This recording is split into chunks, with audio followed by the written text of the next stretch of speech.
नमस्कार, कंज्यूमर अड्डा में आपका स्वागत है। आपके साथ मैं हूं विपिन भट्ट और आज कंज्यूमर अड्डा में बात होने जा रही है क्रिप्टो करेंसी के ऊपर, क्योंकि वित्त मंत्री ने ताज़ा बयान दिया है। संसद के अंदर एक लिखित बयान था जिसमें क्रिप्टो करेंसी को लेकर उन्होंने कहा है कि फिलहाल आरबीआई नहीं चाहता कि क्रिप्टो करेंसी को मान्यता दी जाए। आरबीआई हमेशा से क्रिप्टो करेंसी के लिए थोड़ा हार्ड रहा है और आरबीआई का कहना है कि ये अर्थव्यवस्था के लिए अच्छी नहीं है। साथ ही उन्होंने कुछ और बातें भी कही हैं।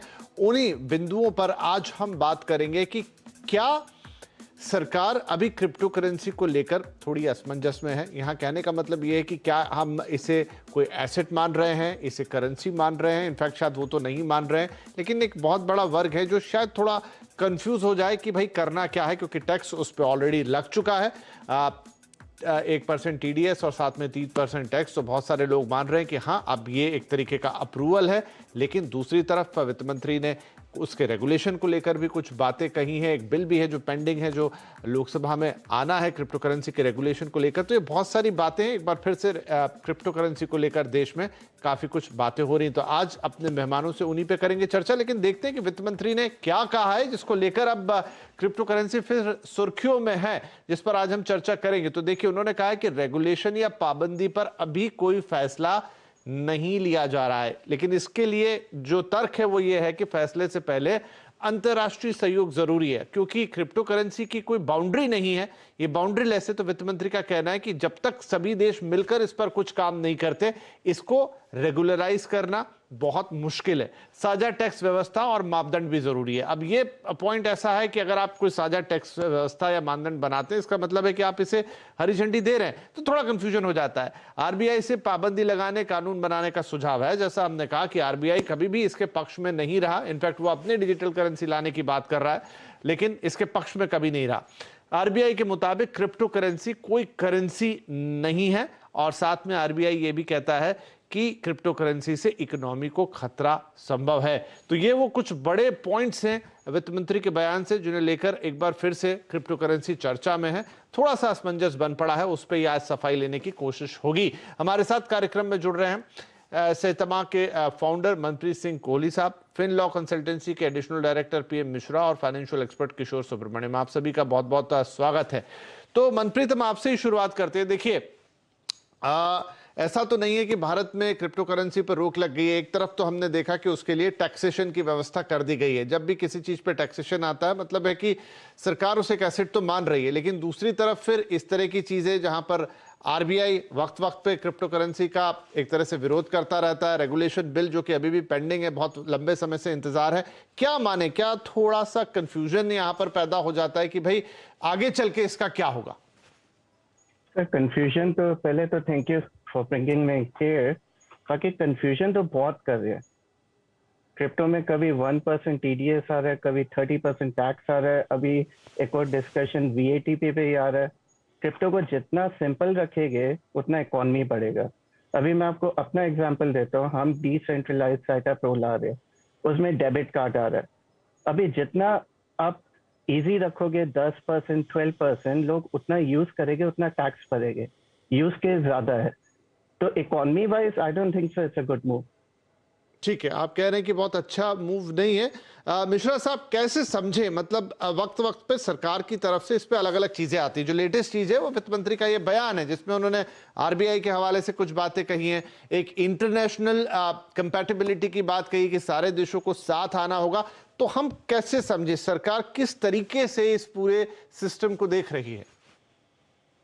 देखिए, भारत सरकार की तरह अंतरराष्ट्रीय स्तर में और बहुत सारे देश हैं जिनकी सरकारें कंफ्यूजन स्टेट में हैं, और इंडियन गवर्नमेंट भी कंफ्यूजन में है, क्योंकि ये इस डिजिटल एसेट एक इस तरीके की चीजें हैं जिसकी बाउंड्री नहीं है।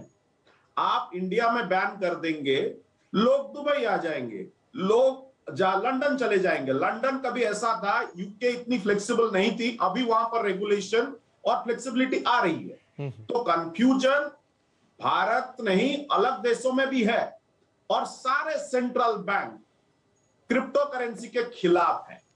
लेकिन सच और भी एक है कि दुनिया की जो बड़ी इकोनॉमी है वो है यूएस। अभी यूएस के प्रेसिडेंट साहब ने एग्जीक्यूटिव ऑर्डर पास किया हुआ है डिजिटल एसेट को बढ़ावा देने के लिए। तो ये तो संकेत ही मिलते हैं कि ग्लोबल रेगुलेटरी बनेगी, आज नहीं कल। लेकिन आज की स्थिति कंफ्यूजन है भारतवर्ष में, गवर्नमेंट एक बीच वाले स्थिति में है, करें या ना करें, यह सच्चाई है। ठीक है किशोर साहब, अब देखिए जो सेंट्रल बैंक है वो तो हमेशा इसकी मुखालफत करता है और वो मानता ही नहीं है कि ये कोई करेंसी होनी चाहिए, करेंसी की अपनी कुछ कैरेक्टरिस्टिक होती है, एक एसेट के तौर पे फिर भी सरकारें इसको एक तरीके से देख ले, लेकिन करेंसी के तौर पे सेंट्रल बैंक और दुनिया के कई सेंट्रल बैंक, सिर्फ भारतीय सेंट्रल बैंक ही नहीं, इसकी मुखालफत करते हैं। इवन सेंट्रल बैंक कहता है कि वो अपनी डिजिटल करेंसी पे काम कर रहे हैं और उसे जल्द लेकर आएंगे। तो सेंट्रल बैंकों की ये चिंता कितनी बड़ी है? फिर अगर ये सेंट्रल बैंक्स की चिंता है जो कि करेंसी के रेगुलेटर हैं, तो फिर तो ये सरकार की भी चिंता हुई। आपकी बात सही है। देखिए सेंट्रल बैंक की ये चिंता रहेगी क्योंकि आज according to section 22 central bank जो आरबीआई है हमारे देश में, उनको एक ही राइट है करेंसी इशू करने का, डिजिटल जो नोट्स, बैंक नोट्स इशू करने का। सो जब भी कोई करेंसी आता है जो इकोनॉमी पे एक दबाव ला सकती है या एक इन्फ्लुएंस ला सकती है, उस पे सेंट्रल बैंक चिंता करेगी। हमारे पैनल जैसे आपसे बोल रहे हैं कि गवर्नमेंट एक दुविधा में कि इसके अप्रूव करे या अगेंस्ट जाए। दुनिया भर में आप एक चीज देख लीजिए, हर सेंट्रल बैंक इसके विरुद्ध में है। और जब तक इसकी एक underline asset value, underline asset जब तक इसकी पैदा नहीं होगी, तब तक ये करेंसी अप्रूव होना इतना इजी नहीं होगा। क्योंकि दुनिया भर में जो भी करेंसी आप ले लो, वो डॉलर ले लो, वो रुपए ले लो या यूरो ले लो, उसका एक अंडरलाइन एसेट है। और अंडरलाइन एसेट का मतलब ये होता है कि दुनिया भर में सीरियस ट्रांजैक्शन, जिसे बोलते हैं हम ट्रेड में जो ट्रांजैक्शंस होते हैं, उसके वैल्यू बनते हैं। अभी जो क्रिप्टो के माध्यम से जो चल रहा है वो दुनिया भर में दो चीज में चल रहा है, एक है इंटरनेट और दूसरा है स्पेक्यूलेशन। अगर ये दो चीज को हटा दें तो क्रिप्टो में कोई अंडरलाइन एसेट और वैल्यू नहीं है।